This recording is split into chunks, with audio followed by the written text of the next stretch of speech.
السلام علیکم ناظرین، میرے اس چینل پر روز صحیح بخاری کی حدیث بیان کی جاتی ہے۔ آج کا موضوع وضو کا بیان۔ وضو کے بیان کا باب نمبر 46، 47، 48، 49، 50 اور حدیث نمبر 166، 167، 168،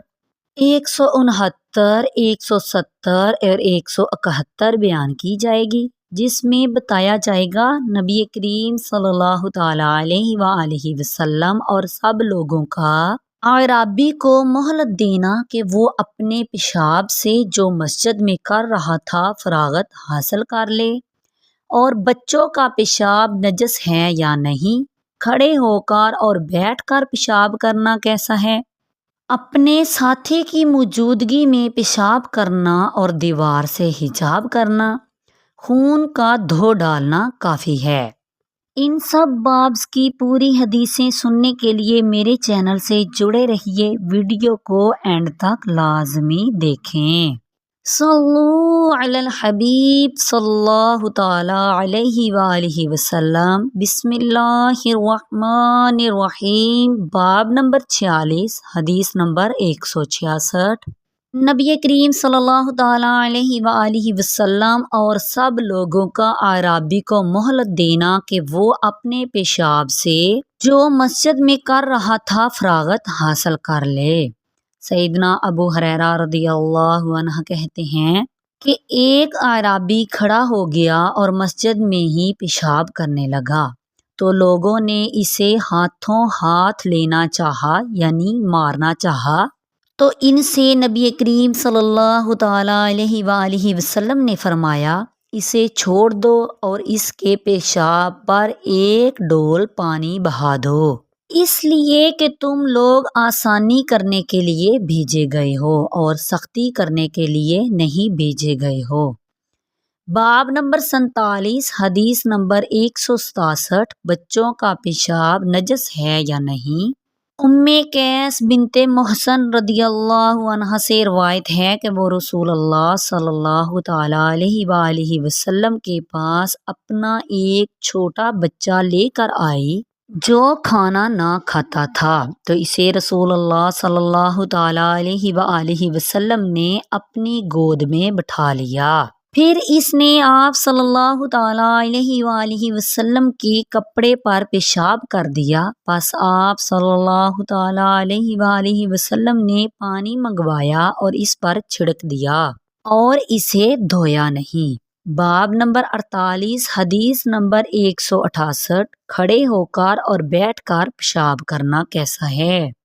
سیدنا حذیفہ رضی اللہ عنہ کہتے ہیں کہ نبی کریم صلی اللہ تعالیٰ علیہ وآلہ وسلم کسی قوم کے کوڑا کرکٹ پھینکنے کی جگہ کے قریب تشریف لائے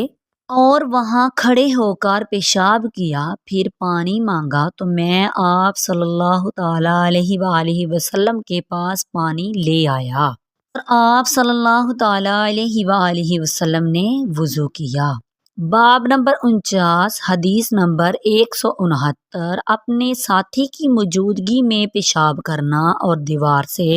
حجاب کرنا۔ ایک روایت میں حذیفہ رضی اللہ عنہ سے مروی ہے کہ جب رسول اللہ صلی اللہ تعالیٰ علیہ وآلہ وسلم نے ایک دفعہ ایک دیوار کی آڑ میں پیشاب کیا، تو میں آپ صلی اللہ تعالیٰ علیہ وآلہ وسلم سے الگ ہو گیا، تو آپ صلی اللہ تعالیٰ علیہ وآلہ وسلم نے میری طرف اشارہ کیا، چنانچہ میں آپ صلی اللہ تعالیٰ علیہ وآلہ وسلم کے پاس گیا اور آپ صلی اللہ تعالیٰ علیہ وآلہ وسلم کے عقب میں یعنی پیچھے کھڑا ہو گیا، یہاں تک کہ آپ صلی اللہ تعالیٰ علیہ وآلہ وسلم پیشاب کرنے سے فارغ ہو گئے۔ باب نمبر 50، حدیث نمبر 170۔ خون کا دھو ڈالنا کافی ہے۔ اسماء رضی اللہ عنہ کہتی ہیں کہ ایک عورت نبی کریم صلی اللہ تعالیٰ علیہ وآلہ وسلم کے پاس آئی اور اس نے کہا کہ بتائیے، ہم میں سے کسی کو کپڑے میں حیض آئے تو وہ اسے کیا کرے؟ تو آپ صلی اللہ تعالیٰ علیہ وآلہ وسلم نے فرمایا، وہ اسے کھرچ ڈالے، پھر اسے پانی ڈال کر رگڑے اور اسے مزید پانی سے دھو ڈالے اور اسی میں نماز پڑھ لے۔ اسی باب کی دوسری حدیث نمبر 171، ام المؤمنین عائشہ صدیقہ رضی اللہ عنہا کہتی ہیں کہ فاطمہ بنت ابی حبیش نبی کریم صلی اللہ تعالی علیہ وآلہ وسلم کے پاس آئی اور کہا کہ یا رسول اللہ صلی اللہ تعالی علیہ وآلہ وسلم، میں ایک ایسی عورت ہوں اگر اکثر مستحاضہ رہتی ہوں، پھر بہت دنوں تک پاک نہیں ہو پاتی، کیا میں نماز چھوڑ دوں؟ رسول اللہ صلی اللہ تعالی علیہ وآلہ وسلم نے فرمایا، نہیں، یہ ایک رگ کا خون ہے اور حیض نہیں ہے، بس جب تمہارے حیض کا زمانہ آ جائے تو نماز چھوڑ دو اور جب گزر جائے تو خون اپنے جسم سے دھو ڈالو، اس کے بعد نماز پڑھو، پھر ہر نماز کے لیے وضو کیا کرو یہاں تک کہ پھر وقت حیض کا آ جائے تو پھر نماز ترک کر دینا۔ اور میری آنے والی ویڈیو میں وضو کی بیان کا باب نمبر 51، 52، 53، 54 اور 55 اور حدیث نمبر 172، 173، 174، 175، 176، 177 اور 178 بیان کی جائے گی، جس میں بتایا جائے گا منی کا دھو ڈالنا اور رگڑ دینا دونوں یکساں ہیں، اونٹ کا اور چوپایوں کا اور بکری کا پیشاب اور ان کے رہنے کے مقامات یعنی باڑے نجس ہیں یا نہیں، جو نجاسیں گھی میں اور پانی میں پڑ جائیں ان کا کیا حکم ہے، ٹھہرے ہوئے پانی میں پیشاب کرنا نہ چاہیے،